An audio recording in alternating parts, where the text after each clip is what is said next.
২০২৭ সালের এপ্রিল থেকে বয়স্ক ব্যক্তিদের পেনশনের জমানো অর্থের 40% ইনহেরিটেন্স ট্যাক্স হিসেবে কেটে নেওয়া হবে। চ্যান্সেলর রেচেল রিভস অক্টোবরের অটাম স্টেটমেন্টে এই ঘোষণা দেওয়ার পর ইনহেরিটেন্স ট্যাক্সের আওতায় থাকা সচ্ছল বয়স্ক মানুষেরা তাদের জমাকৃত অর্থ তুলে নিয়ে সন্তানদের দিচ্ছেন।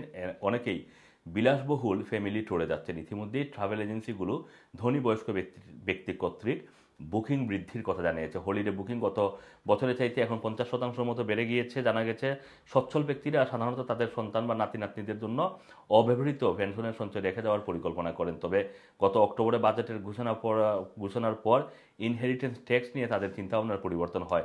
নতুন ঘোষণার পর বিপুল সংখ্যক মানুষ এখন এই ট্যাক্সের আওতায় আসবে। এসব মানুষ এখন তাদের গচ্ছিত অর্থ আগেই কাউকে দিয়ে দিচ্ছেন অথবা ট্যুর বা অন্য কাজে ব্যয় করছেন। ইনভেস্টমেন্ট সংস্থা কুইল্টার সেভিয়েটর আয়ান কুক জানান, অনেক ক্লায়েন্ট এখন তাদের অতিরিক্ত অর্থের ব্যাপারে ফাইন্যান্সিয়াল প্ল্যানগুলোকে সামঞ্জস্য করছেন।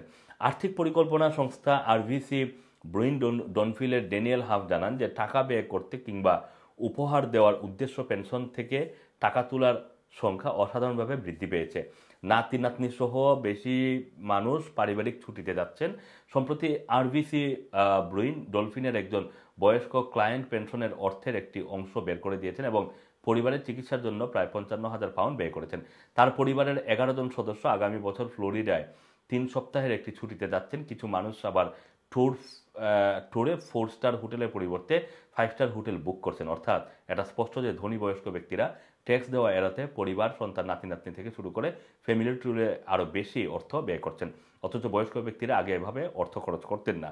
তবে বিশেষজ্ঞরা বলছেন যে আর্থিকভাবে সচ্ছল ব্যক্তিরা জমানো অর্থ এভাবে খরচ করা উচিত নয়, কারণ এই অর্থ দিন শেষে তাদের উত্তরাধিকারীরাই পাবেন। আশঙ্কার বিষয় হলো এভাবে তাড়াহুড়া করতে গিয়ে কিছু লোক তাদের পেনশনের অর্থ খুব দ্রুত শেষ করে ফেলবে, তখন তারা বিপদে পড়তে পারে। লিগ্যাল অ্যান্ড জেনারেল একটি গবেষণায় দেখা গেছে যে অনেক অবসরপ্রাপ্ত মানুষ 70 বছরের আগে তাদের পেনশনের অর্থ শেষ করে ফেলে।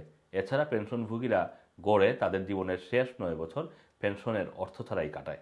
আসসালামু আলাইকুম, রানা টিভি, লন্ডন।